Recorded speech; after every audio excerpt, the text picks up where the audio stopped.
So where I've got a chart like this, where pretty much everything is, right around 900 something. You can see some of the data over here, but there's a SOX over here that's really low.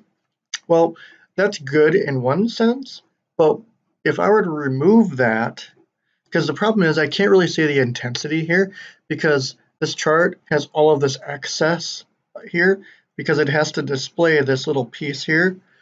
So I don't really see a lot of the volatility here. Now you could argue there's not a lot, but sometimes it's good to see that volatility when compared to the peers of their segments. So what we'll do here is we'll get rid of that SOX and look at how this chart is better for it. Okay, so now we got rid of SOX, and now you can see that the chart doesn't have it in there.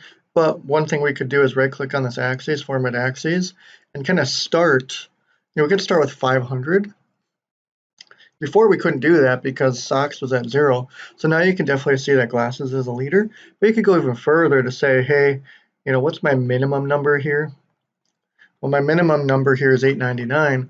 So you want to be careful. You don't want to overdo this, but watch what happens when I put 899.